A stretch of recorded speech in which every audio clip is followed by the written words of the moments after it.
I wanted to talk about handling multiple horses, especially more for like taking them to turnout or bringing them in from turnout to the barn.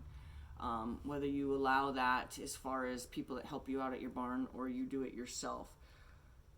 One of the things that I always worry about is how are you going to know if something goes wrong with one of the two horses? How are you going to know in a split second, like foot off the gas onto the brake in a split second? How are you going to unconsciously be able to manage the horse that's having a hard time without affecting the horse that's not? So what I do is I have my horses with different lead ropes, like different texture, different design, meaning like one might be like a rope twisted one, and then one might be a nylon braided one. You know, the material is totally different, the texture is totally different, the design in my hand would feel totally different. So like, okay, my horses, I have 4 that go to the same paddock, so I take 2 at a time. And if you do it different coming back in for those same 4, you got to make sure that the ropes make sense. So I take Katie and Bentley out together. Katie has a very tightly braided cotton, almost a stiff cotton lead rope. Bentley has a nylon braided. They feel completely different. They're completely different lead ropes. So if for some reason Bentley has something, ice fell off the roof and only Bentley reacted to it, I don't have to gain control of Katie in that moment. I have to gain control of Bentley in that moment. And I don't feel that I would want to have to go into the mental process of which lead rope goes to which horse in that moment. I would want to be able to have kind of that automatic feel, like coming to a stop sign, take my foot off the gas, put it on the brake, like such an automatic response, or connection to. My automatic connection to my brake is my foot to the brake pedal. My automatic connection to that horse is my hand on his lead rope.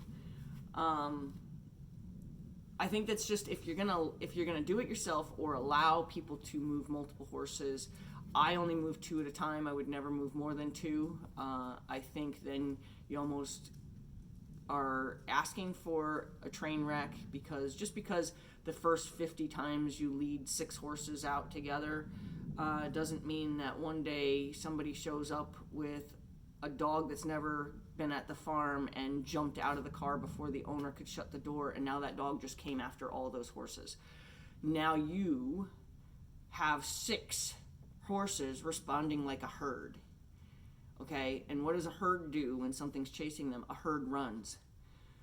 I would not want to have that experience. Like, I always think through like what could really go wrong in this situation, and would I want to be in that situation, or would I want somebody else to be in that situation, or would I want to be responsible for having let somebody else be in that situation, for having agreed to allow that. And then Ritz and Tyson are the next 2 horses. Ritz has a kind of a hollow, more loosely knit cotton line, so it has like a gush to it. And Tyson has the same kind of lead rope that Bentley has. It's that nylon braided, right? So now it wouldn't make sense to try to bring Tyson and Bentley in together, because now they both have the exact same lead rope. I wouldn't know which horse, if in an emergency, I wouldn't know which horse the lead rope I was feeling would be connected to. But at night, I bring in Ritz and Bentley. So now Bentley has to have there's like a whole theory behind what I do. And I mean, to say I overthink things, no, I think it once and it's just what it is. I'm just sharing with you why it is what it is. So now if I bring Bentley and Ritz in and something happens, again, Ritz has the gushy line and Bentley has the braided line. And then when I go back and get Katie and Tyson has the braided line, Katie has the tightly woven cotton line.